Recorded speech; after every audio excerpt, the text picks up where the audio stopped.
Hey you guys, it's me. I'm back. I am sorry I took a break last week. My grandmother passed away, and so things were just slightly off, but we are back, and it is episode 6 of Let's Talk About It. And I thought because of last week being in a situation where there was a funeral and there was a loss, that I want to talk about that a little bit. I think that's something that so many people go through, and at the age that I am right now, I'm in my 40s. I feel like at this point I have been to probably a pretty significant amount of funerals. Now, I do come from a really big family, so maybe that's not the case for everyone.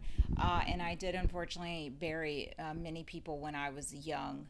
Um, and that's unfortunate. But that was my last grandparent, and it's so wild to me to even say that out loud, to even acknowledge that I am at a place in my life. Like, my grandmother had a very long life. She had a very wonderful life. She was 90 years old. Um, but that's just so crazy to think about. And the more I think about funerals and death and grief and the etiquette behind it, I really wanted to talk about it. I wrote down a few things, some perspectives that I was kind of knocking around. But something I really want to address is it is okay to be in your own feelings about it. I feel like so many times when people pass away or something happens, so very often other people push their agendas or what they feel is proper etiquette onto others. And that expectation causes great stress. It is already uh, a lot to have to deal with the loss of anyone. Okay, if they were somebody that in your life, a loss is a loss. Despite if they were somebody you saw just a few times a year or if somebody you saw very frequently. And everybody manages loss very differently. So I want to be really cognizant of that. And if I could push anything out into the universe, I'd like to push that out there to remind yourself that just like you don't want other people to tell you how to feel when you're feeling a certain way, it goes the same. Um, you don't need to push your objectives onto others. And if we show that level of respect, then we will receive that level of respect. Or at least we can have like a really good boundary about it and feel good about our boundary. When I say that, I'm this is what I mean. I feel like maybe I'm not being very clear. So, for instance, everybody's attire to funerals is different. I was raised a certain way. I was raised to where you wear dress clothes to a funeral, and that's what you do. Um, but to be very honest with you, although that is very nice for some people, not everybody have the ability to have dress clothes, or maybe they're very uncomfortable. Would you rather see somebody present and paying their respects for someone and whatever makes them comfortable, or would you rather them not present at all? And if your answer is the latter part of that, I really challenge you to ask yourself why. Why is what they're wearing upsetting you so much? Because that really has something to do with you rather than them. Okay, so just be cognizant of those things, which means I say that word a lot, and I forget that not everybody hears that the same. So when I say be cognizant, I just very simply mean think about it. Think about other people and how they feel in those situations, and not just like, ugh. I mean, look, don't get it twisted. I think everybody at certain points is judgmental. I think it's very easy to be judgy. I really apologize if you guys hear the dog barking in the background. I feel like I apologize every time. Um, I'm sorry about that. But that is the real life of my office situation. So I'm so sorry. Anyway, back on track. So let's look at this from a very different perspective. I want you all to, yes, like be comfortable in your grief, and I very much mean that, like be comfortable in your physical being, because funerals are already very uncomfortable and some are very lengthy. And if you want to cry, by all means cry. If you don't want to cry, please do not feel judged. Be yourself, and in your own grief, please allow yourself that grace. And and then people that feel like they should push their objectives onto other people, please show them grace and show yourself grace. And if you would like to do some digging in, maybe that's something you should dig into, is why you feel like pushing that onto other people is important. Just a thought. Um, it's not, that's not an easy thing to look at either. That's not an easy thing to call yourself on. All right, so who's in your front row? Think about that. If if you were at your own funeral, who's in your front row? I really feel like um, it says a lot. It says a lot about who we are and who we are, um, how much we've changed, because I feel like the people in my front row have absolutely changed through my life. I don't mean the obligation front row either. I feel like so often people feel like this person was so and so to me by blood, so I'm in the front row for that very reason. Some people very much feel that way, but I personally feel like the people in the front row should be the people that are absolutely the closest to that person. That, again, that's my thought process about it. And so when I'm pushing this question out here to you guys, that's what I want you to think about. Like the people that you are truly close to, who would be in your front row? Who are your top 5? And I don't mean like back in the day, your MySpace, like I know that's really aging myself, but back in the day on MySpace, you had like your top friends and it caused all the ruckus. It causes all the ruckus. For your own personal, who are your top 5? Now, after you pick that top 5, do you see them? How much time do you spend with them? Every time somebody passes away, I feel like it really grounds people in the fact that they probably aren't as present in their life as they should be, how short life truly is, even if somebody lived 90 years, right? How you should probably go visit that person that you said you wanted to go visit. I do not advocate for going to do things out of obligation. I do very much advocate for doing things that bring you great joy. So if there's somebody that means a lot to you and you're just so busy in your day-to-day life, but you really, really want to see them, I really stress to go see them. I try very hard to do those things. I fail very often. That's just the simple truth of it.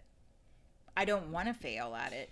Um, and it's a goal. It's a goal of mine to be better about that. You know, those people that in my head I'm like, oh, I haven't seen them in a while and I do really want to go see them. I'm going to go see them.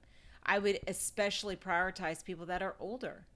Not to say that young people can't pass away, but that are older. So the same goes into effect of who's in your front row, who's going to carry your casket. Who are those people? Do you need to have that many people in your life that you're that close to? Do you care? If you don't, why? I don't know if I have enough people to carry a casket. I have lots of people that I love and lots of people that um, I spend time with. So probably people would carry my casket, I'm sure. But like, how many ride or dies do you have? Like true people that are that connected to you, how many do you have? How much time do you spend with those people? Is quality time very important to you? What is important to you? Did you spend a life worth living? Do you have any regrets? Right? These are so many questions, so many things that we don't think about. Okay? Allowing yourself the grace to change and grow sometimes pushes people out of our life that maybe once were in our front row at our funeral to maybe the back. And what is the difference between that, right? The people that sit in the back of a funeral versus the front. Now, mind you, some people just don't like funerals. They could have been very close to that person, but maybe having a very hard time being in that room. So you can't always make that, judgment of, oh, well, they're an acquaintance. They're here for respect rather than, they were super, super close with this person. You really can't make those judgments. However, in this scenario, I want you just to kind of think about that. Think about sitting in the back and the perspective. What do you see from the back of a funeral? You can see a lot. You can see how people engage. You can see how people grieve. You can see who comforts who. You can see children. And what is your thoughts about that? What are your thoughts about children at a funeral? I've been going to funerals since I was a very young girl. We do not, in my family, we do not keep children from funerals. We explain to the best of our ability. But I will tell you something. So, very often, I don't necessarily know if I've seen this at my family's funerals, but I have seen it at, like, outside funerals where adults try to shush the kids, like, oh, don't run around, don't play. And I'm not talking about like in where the casket is, I'm talking about around the grounds during receptions and things of that nature. Children do not know death like we know death. And it's not that it's not a sad thing. Their ability to comprehend and grieve is going to look different. It's actually very healthy if you see a child playing and engaging. That's super healthy. That's what we want. It's okay for them to cry 1 minute and then be running around with other children the next. All these things are very, very normal. It's the children that are sitting very young and they're sobbing and they cannot stop that we have to go and check in with. We have to go check in with them. We want them to be able to express their feelings and have an outlet for their energy.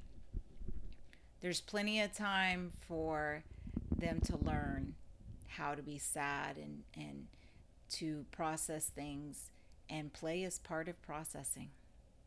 Play is absolutely, it's something I am certified in as a registered play therapist, and it is one of those wonderful things that you see kids processing traumas, grief, school, anything through play. It's beautiful. It's very telling.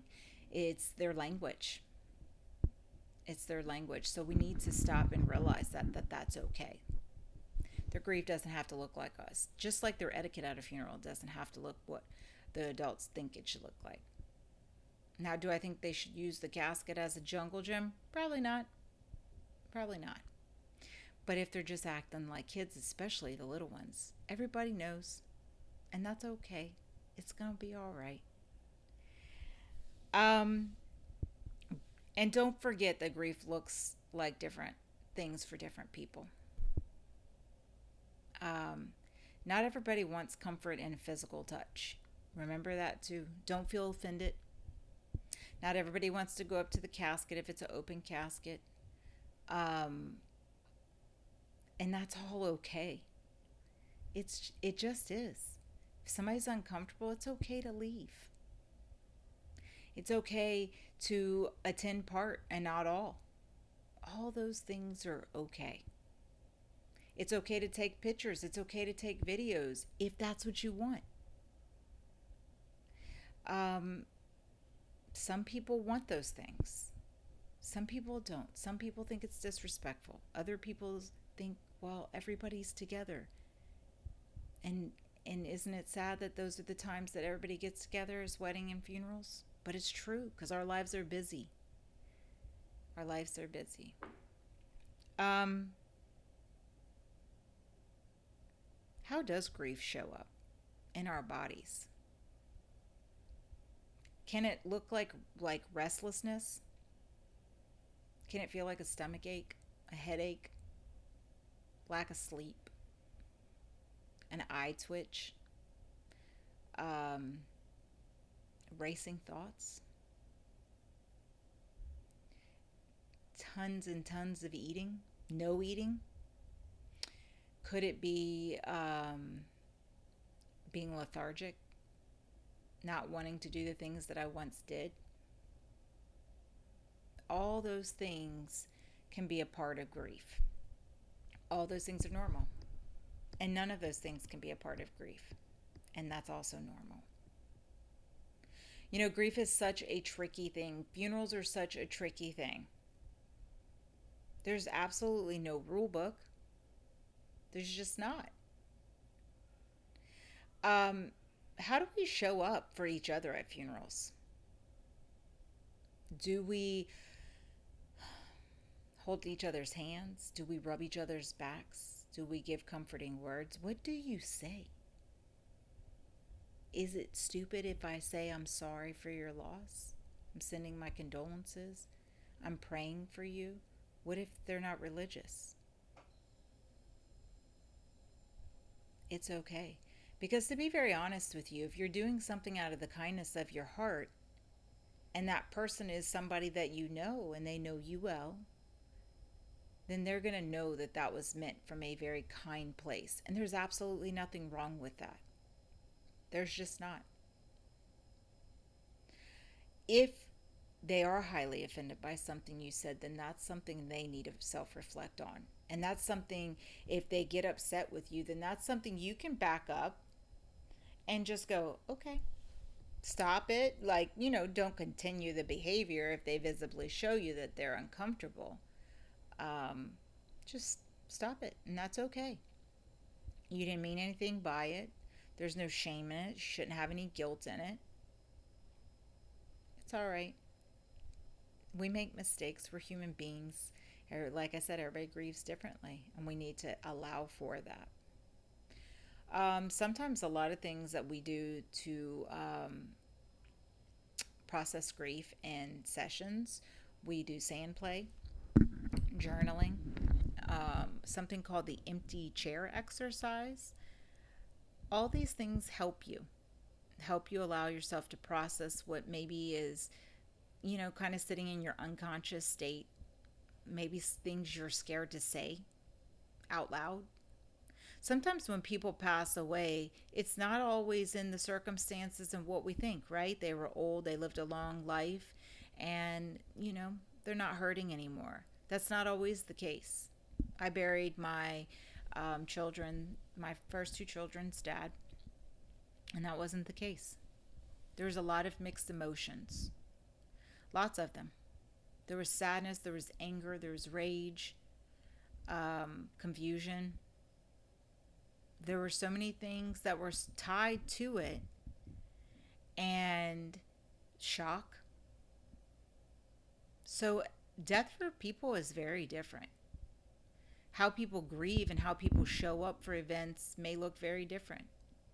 There was lots of people that came to me at those moments and couldn't understand why I was grieving. Oh, he did bad things to you. He did. He sure did. But he's not here right now. And if how I am surviving for myself and for my children is to be able to sit in the positive and to grieve in the positive, then that's where I'm going to sit. And that's okay.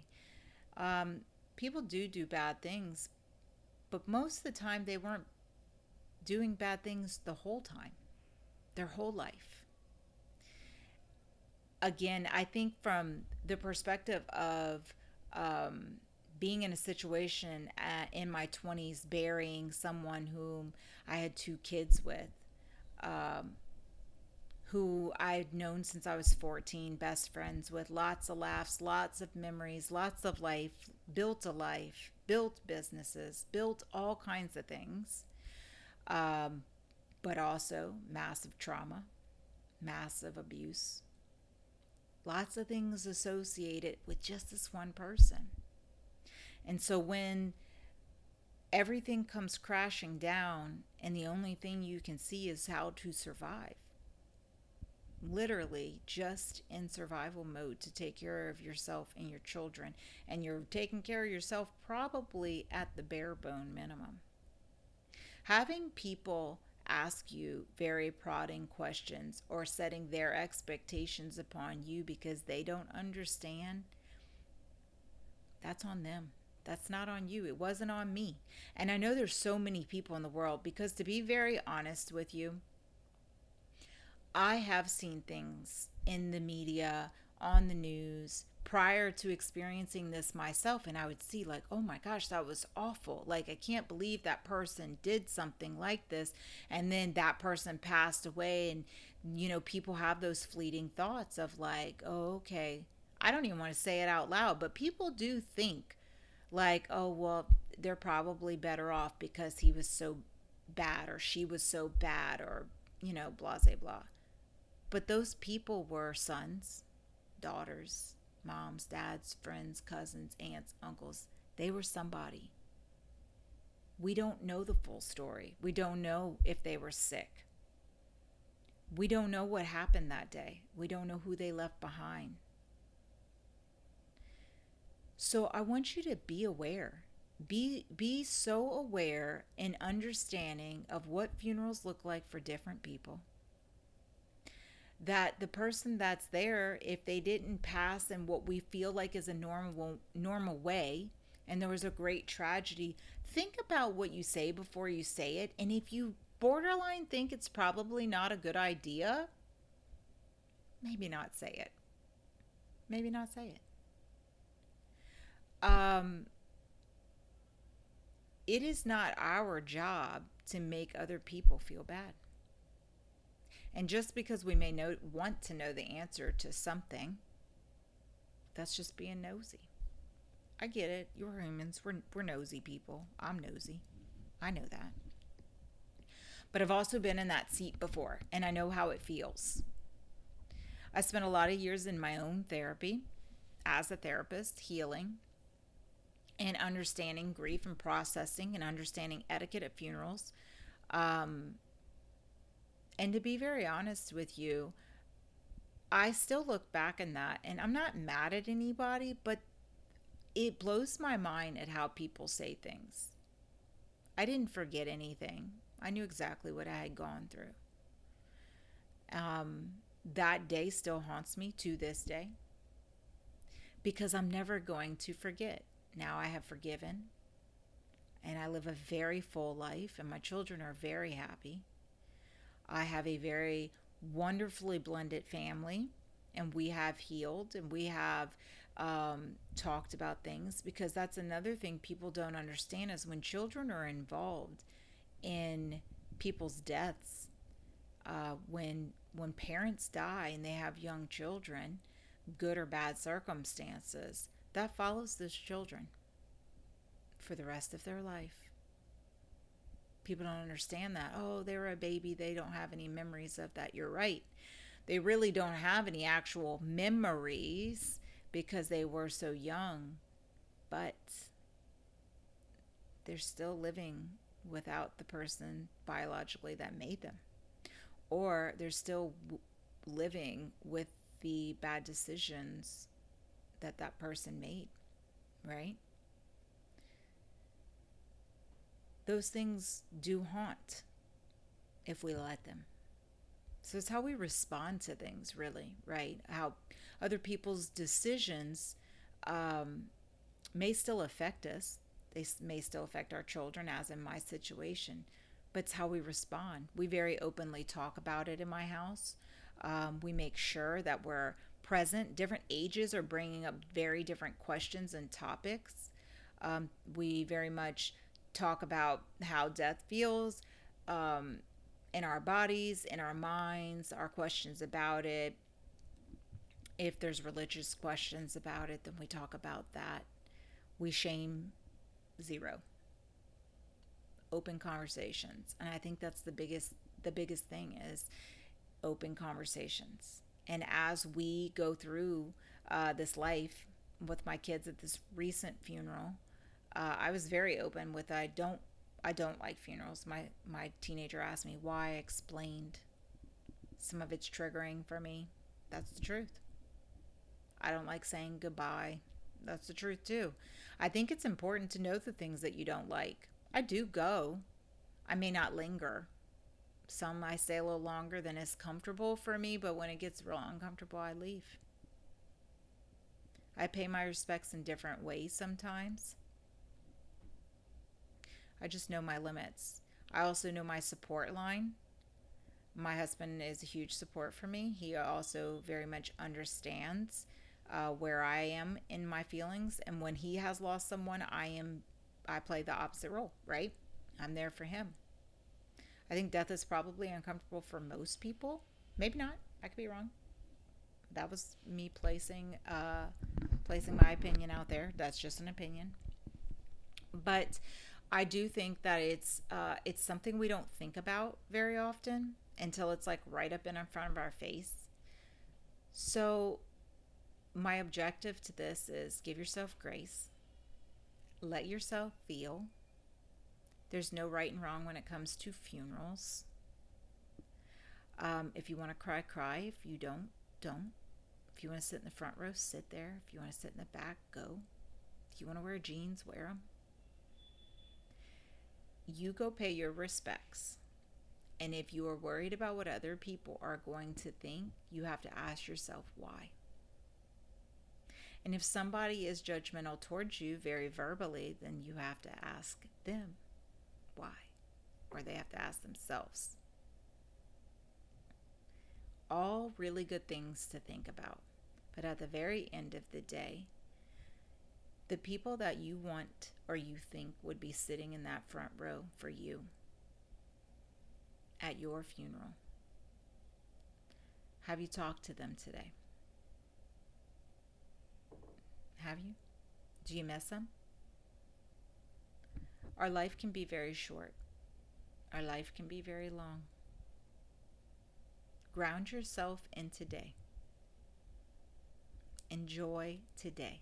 If you want to go visit somebody, go visit them. Because as cliche as it is, you're not promised tomorrow, despite whatever age you are. It's just what it is. Some people get sick at young ages. Car accidents happen. Bad things happen to great people all the time. It just does. It's not about being fair. That's just what happens. So knowing that that is what happens, I want you guys to like really challenge yourself. If there's something you want to do, something you would regret, then you know what? Go ahead, move forward, get it done. Spend more time or don't. Maybe this doesn't have to do with people at all. Maybe it's just the thought process of, you know what? Life is very short. Let me please go do this. Let me start this business. Let me spend that time with my kids. Let me take the break. Let me take the vacation. If you can do it, do it. I want us to all like really be empathetic towards people who have lost. Empathetic towards ourselves. Give ourselves that grace. Allow ourselves to grieve. Allow ourselves the grace to grieve whatever way we want to.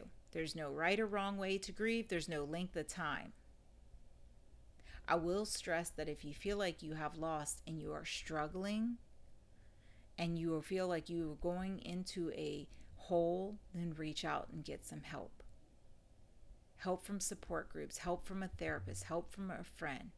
Find your way to grieve.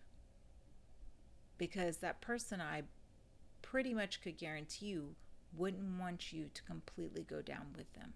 They would want you to be happy, even if you're sad that they're gone.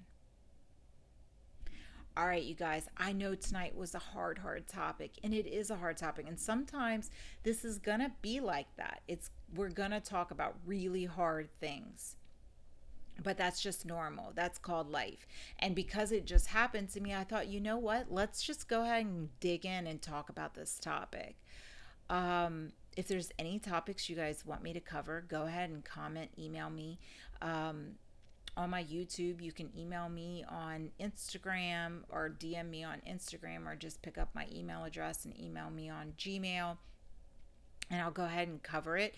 I do want to start like having dialogue with actual other, guests that I'm going to invite on the podcast. Still getting my footing and getting into this, but really enjoy doing it. Look forward to the next podcast.